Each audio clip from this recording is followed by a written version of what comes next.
ป่องไฟเป็นบ้านทรงอังกฤษเนาะ ทรงอังกฤษ เนาะทรงอังกฤษเนาะบ้านทรงอังกฤษมาถ่ายรูปกันหลายเนาะเมื่อก่อนน่าจะหนาวพอสมควรนะเขาทำป่องไฟไว้เนาะมีป่องไฟเนาะสมัยอังกฤษมาปกครองเนาะครับสมัยตอนผมเด็กๆเนี่ยหนองน้ำนี่น้ำแข็งเลยฮะน้ำแข็งเหรออ๋อ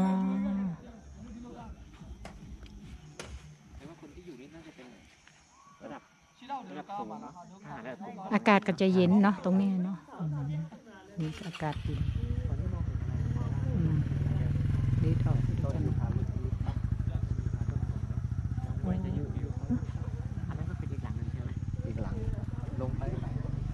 อันนี้เป็นต้นยูคาเนาะต้นใหญ่ขนาดเลยเนาะเนี่ยติดพักตากอากาศของคนอังกฤษเนาะเนี่ยคนอังกฤษเข้ามาปกครองมาตอนนั้นเนาะนี่มาออฟนี่ date of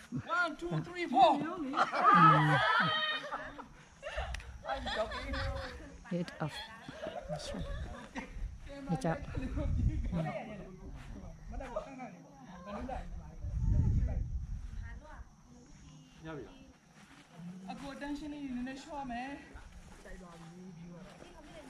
โอ้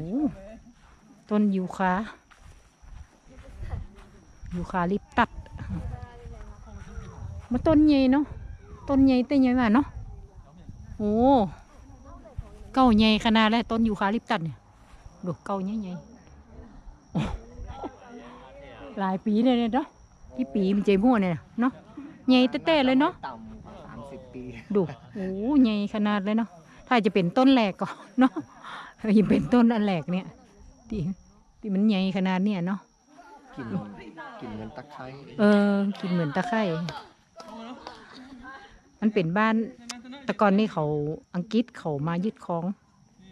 เนาะปกครองเข้ามาแล้วก็มาสร้างเป็นบ้านพักตากอากาศอยู่บนนี้เนาะอากาศมันดีเนาะปกติถ้ามันหน้าหนาวนี่มันจะกี่องศาเนี่ยประมาณจ้ะหน้าหนาวก็ประมาณ5-6 องศา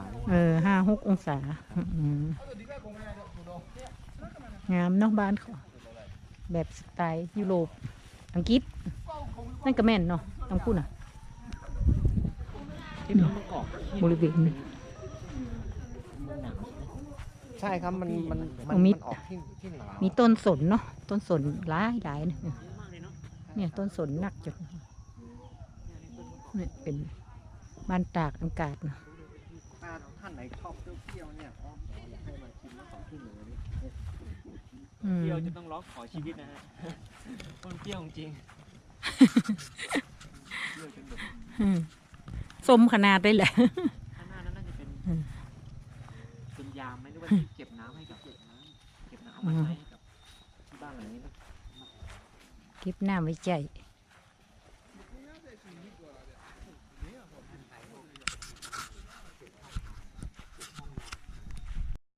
น้องเขาปลาขึ้นมาพุทธมณฑลเจ้าเดินดูทะเลหมอกให้เจ้าเนี่ยโอ้โหขาวมดเลยเนี่ยฝนตกไม่ไหมเจ้าดูดูขาวมดนี่พุทธคยามาสูงสุดเลยเนี่ยเนาะไม่สูงเลยดูฝนตกฝนตกเจ้าฝนตกแล้วทะเลหมอกกับปลากันขึ้นมาโอ้โห100 ตัวขาวโคลนมดเลยเจ้าก่อยลงเนาะเป็นดอยสูงเจ้าสูงสุดจะเป็นก่อยลงเนาะนี่คนครับจะนี่ครับ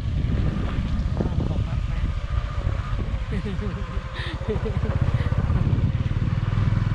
จ่ายล่าครับมาจ่ายล่า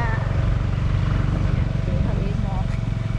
มวนก็มวนหนาวกันหนาวเนาะดูดิหนาวเลยแหละเย็นขนาดเลยประมาณ15 องศา15 องศาโอ้เย็นมาก15 องศา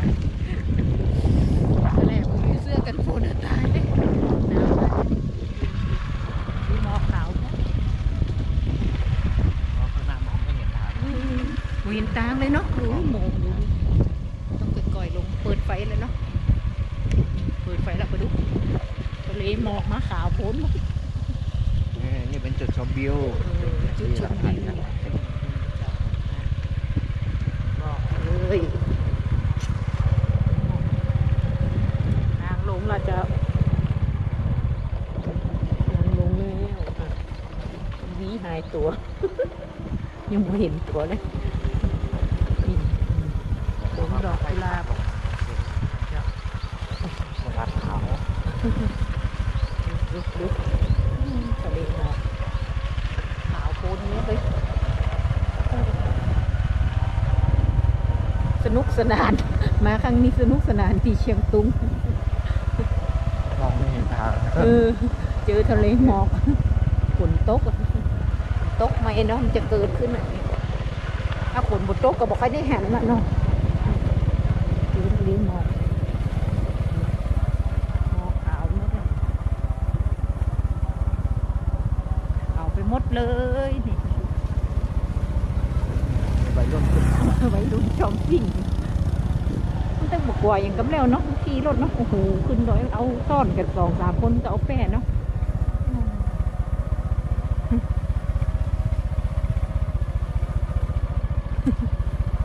คงจะก่อยๆไตมาละ ผมตัวเขาหลงทาง เนาะน้องบอกเห็นเขาเนาะกลัวหลง ล ทาง งมา เนาะ 2-3 คัน เนาะแต่มันก็มีเส้นทางลงมาเส้นเยอะเนาะก็คงบ่ลงแล้วมีดูสาวคุณออกมาก็ไปเจอนะทะเลหมอกนี่นะดูดิขาวโพลนไปหมด โอ้ยย้อยเป็นก้อนเลยดิโอ้งามมากงามเหมือนหน้าหนาวเลยนะหน้าหนาวเจอทะเลหมอก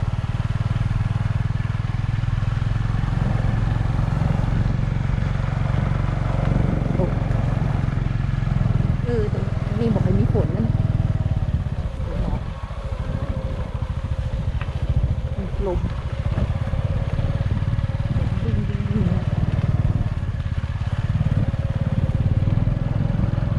เอาโพลนหมด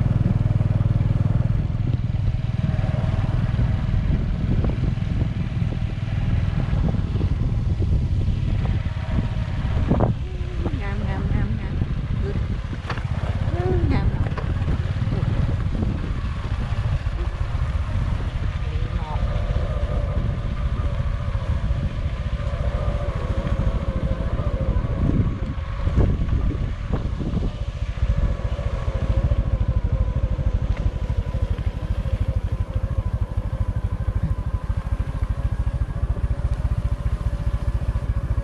ทางลง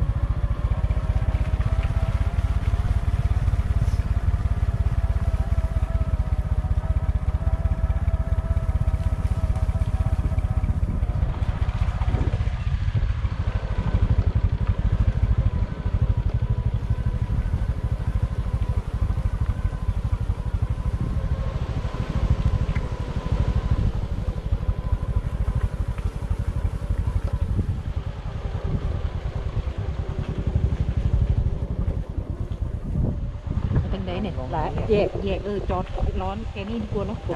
กลัวเก็บไปพิษทาง เดี๋ยวจอดหน้านี้เนาะ จอดหน้านี้เนาะ ก็เดี๋ยวเกจะบอกเห็นก็หลงทาง ตะคืนก็หลงมาบ่อยแล้วตะคืนก็หลงหลายรอบแล้ว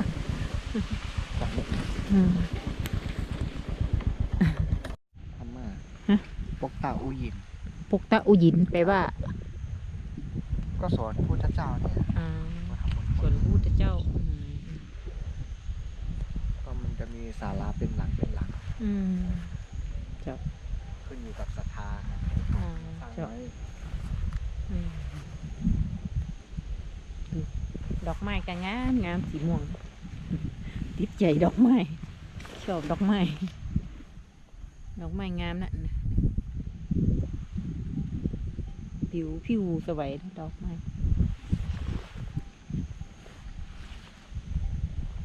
อันนี้เป็นอ่างเก็บน้ำเนาะ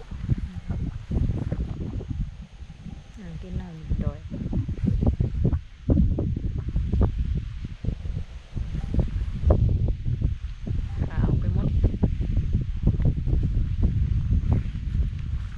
มวิวจุดชมวิว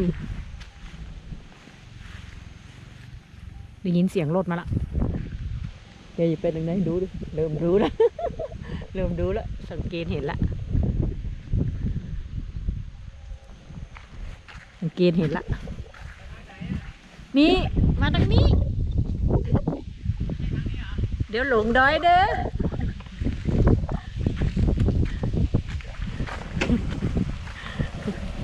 เดี๋ยวหลงดอยนะเดี๋ยวลุยดอยลุยหมอกเลยหมอกมาละ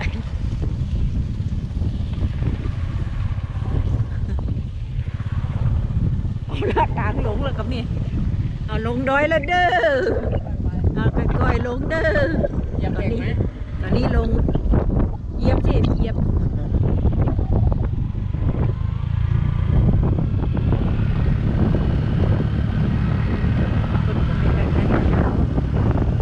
เหยียบเบรกไหม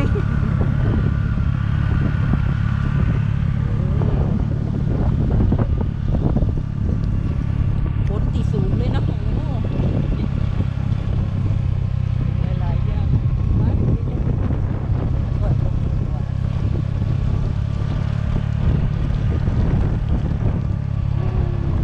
ร้อยสูงลงมาได้อยู่กับจอยไตมาละได้สิลูกผู้ชายต้องได้คนทำเขาทำได้มันก็ต้องทำได้อะเนาะ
ขี่รถเก่งแล้ว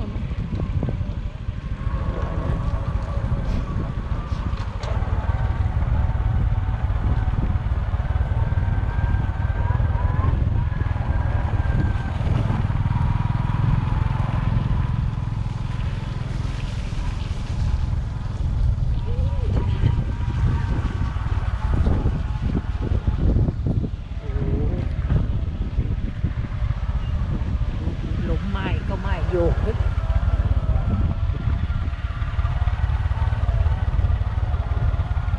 จะสูงอุ้ยงามขนาดนี้ดูทะเลหมอกปิดบังเลยนางหลงแล้วเจ้านางหลงแล้วเจ้าลงดอยดูทะเลหมอกดู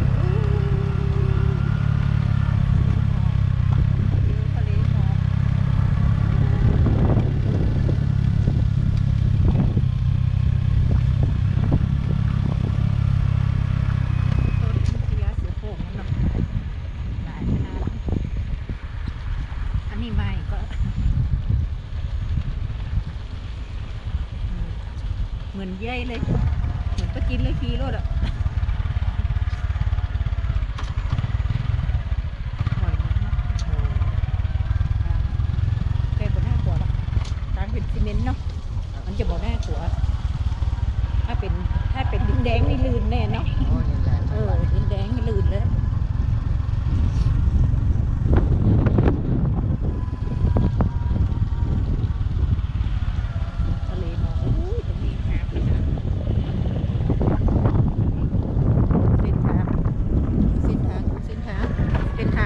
เจ้ามีรถหลงเจ้าหลงดอยเอาละดิทางหลงทางหลงละมีรถรอเส้นทางรอลงดู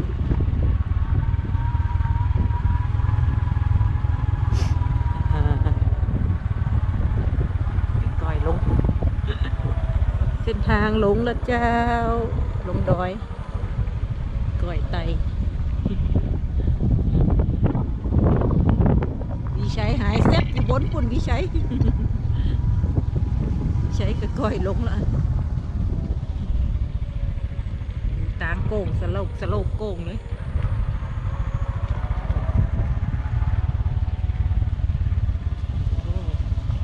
งามทางลงดอย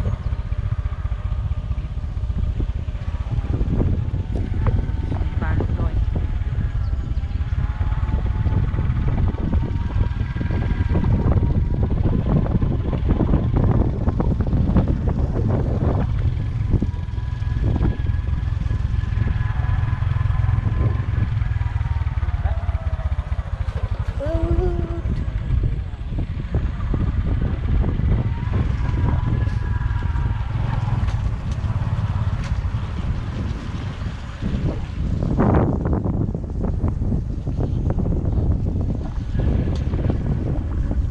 อันนี้ในกระเพาะก็จะยิ่งกว่าลืม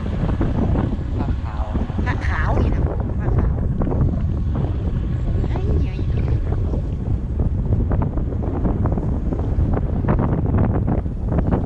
หมอกทะเลหมอกลอยตัวงามขนาดเลยดูงามผ้าขาวดูผ้าขาวตั้งเด่นเป็นสง่าแล้วผ้าขาวดูทะเลหมอกโอ้ยมาละงามตรงนี้วิวงามขนาดเลยดูวิวงามคืองามโอ้งามไหลช้าอยู่ตั้งหลุมมันเนาะไหลช้าเนาะจิก็ใจไหลช้าก็นี่งามนี่ก็ดูทะเลหมอกมาละหมอกเริ่มลอยตัว ลอย ลอยหน้าเนี่ยเป็น นั่นแหละกะลอยมาเนี่ยหมอกลอยมาเต็มเลยเจ้าไหลช้าอยู่ตั้งหลุมไหลช้าอยู่ตั้งหลุมไหลช้างามเลยทะเลหมอกฝนตกไม่ลอยตัวเต็มเลยนะ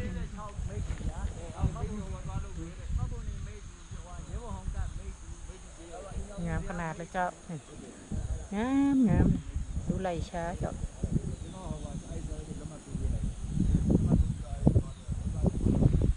อันนี้ของห้องบ้านอย่างก็นี่ตัว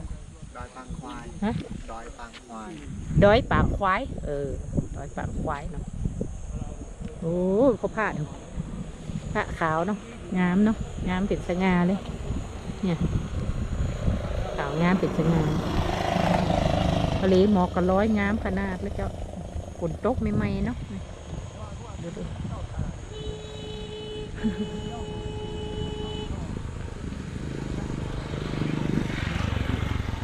ขนาดเลยเจ้านี่เป็นไรช้าเจ้าทั้งลุมก็เป็นไรช้า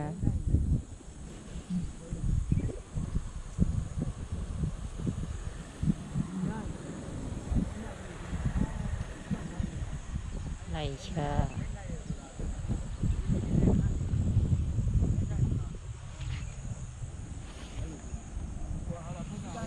อยู่ทะเลหมอกลอยตัว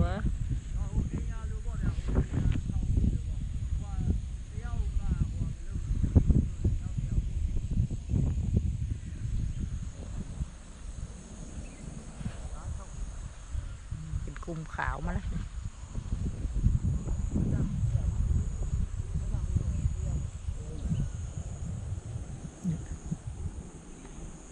น้องใจละป้ามาวันคำเลยวันนี้แอลโดยเฉพาะลุยอย่างเดียวรอบนี้ลุยอย่างเดียวนั่นแหละครับมียังมาลงมาเตี้ยไปทางไหนอย่าอยู่บนพูด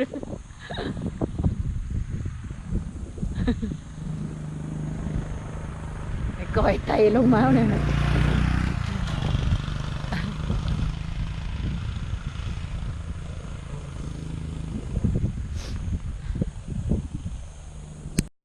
โอเค